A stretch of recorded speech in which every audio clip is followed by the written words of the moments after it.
And it will certainly be quite the talker today. The gloves came off during last night's presidential debate. President Obama had promised to be more aggressive this time around, and many say he lived up to that promise. But that doesn't necessarily mean Mitt Romney backed down. CBS's Randall Pinkston is at Hofstra University in New York with more. President Obama and Mitt Romney wasted little time going after each other in the second debate. There were a whole bunch of oil companies. No, I had a question, and the question was, how much did you cut them by? You want me to answer How much did you cut them by?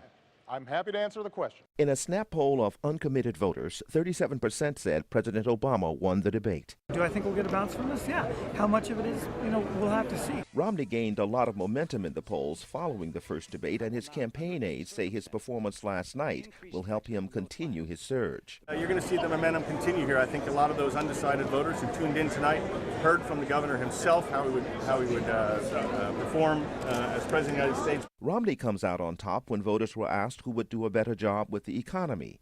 President Obama can claim victory on the question of who would be better for the middle class. Foreign policy played a key role in this debate when the question turned to the attack in Benghazi, Libya. It took the president 14 days before he called the attack in Benghazi an act of terror. Get the transcript. He did, in fact, sir. So let me call it an act of terror. Can you say that a little louder, Candy? In the spin room following the debate, Democrats crowed about the moderator fact-checking Romney. Romney's team maintains the governor was correct. The governor got blindsided a little bit by a moderator who incorrectly tried to affirm what the president said. The two candidates will likely have a chance to answer more questions on Libya next Monday at the third and final debate, which is focused entirely on foreign policy. Randall Pinkston, CBS News, Hempstead, New York.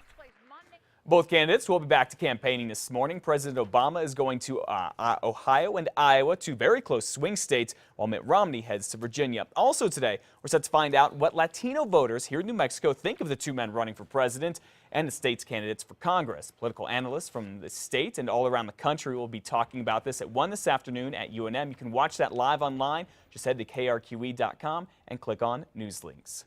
And speaking of the election, do you know what time the polls are open on November 6th, Election Day? If you look at the flyer the Bernalillo County Clerk's Office sent to all the voters here, you would not know that important piece of information, and we wanted to know why. So we called the county clerk, Maggie Toulouse Oliver, but her staff said she was busy yesterday and couldn't talk with us. However, they did tell us that leaving the hours off the flyer that is full of voter information was simply an oversight, and that the hours have been the same for years. But that does not necessarily mean people know when they can vote on Election Day.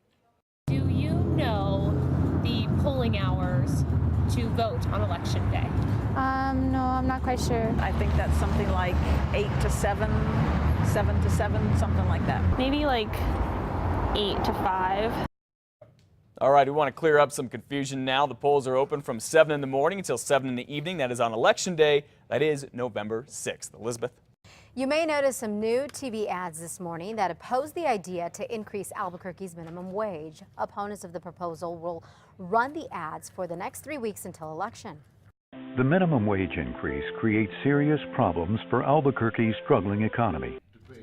Republican City Council members Dan Lewis and Trudy Jones don't want the minimum wage to go up. They say it will take money from the already hard-pressed city budget and kill jobs. But supporters disagree. David Edwards, who owns the New Mexico Tea Company, claims the economy will benefit because people will have more money to spend. I support raising the minimum wage because I think that it will lead to a stronger economy, and a stronger economy, of course, helps a small business.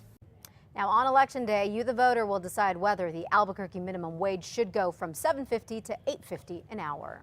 And in Santa Fe, business leaders are asking the city to freeze the minimum wage at $10.29 an hour. That's how much it is right now. It's actually the nation's highest minimum wage rate. A city ordinance requires the city to raise it based on the inflation rate. The Chamber of Commerce says that if the city increases the wage again, it will raise everyone's prices. We'll, of course, keep you updated on what Santa Fe ends up doing. Well, should it cost you more to get into the Albuquerque Zoo? What is it going to cost you? It's a debate that's been going on for weeks now and continues as city leaders are torn about what to do. That is because once again, city councilors put off voting to lower those prices. And with all the talk about how much it should cost to go to the zoo here, we are curious. We wanted to know what it costs to go to zoos in other cities that are about the same size as Albuquerque. News 13's David Romero is once again live at the zoo here. So David, how do ticket prices here stack up?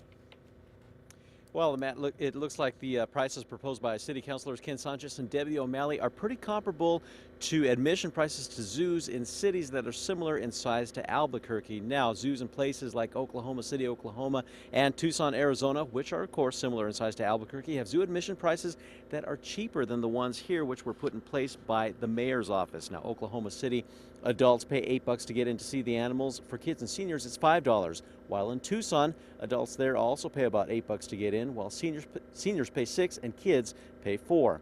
Those adult admission prices are the same price the councilors here wanted for the Rio Grande Zoo, as opposed to the $10 put in place by the mayor's office. However, we want to footnote this story with the information that the reason the mayor's office put higher admission prices in place, as they say, is to pay for much needed renovations and upgrades to the zoo here. And of course, that's something that we're going to be focusing on here. Coming up in the next half hour, we're going to tell you if those higher admission prices are making any kind of a difference here at the zoo in Albuquerque. Matt, back to you. All right, interesting information. Thanks for that, David. Albuquerque City Council is set to talk about the ticket prices again in 2 weeks. Elizabeth? Because of all the recent threats made against New Mexico schools, 2 district attorneys are now calling for tougher laws when it comes to school threats being made. Lamont Martinez of Valencia County and Rick Tedrow of San Juan County want to make it a felony. Under the current law, the state can only charge someone who makes a school threat with a misdemeanor. As we reported, 4 8th grade students allegedly threatened to carry out a shooting at Belen Middle School last week.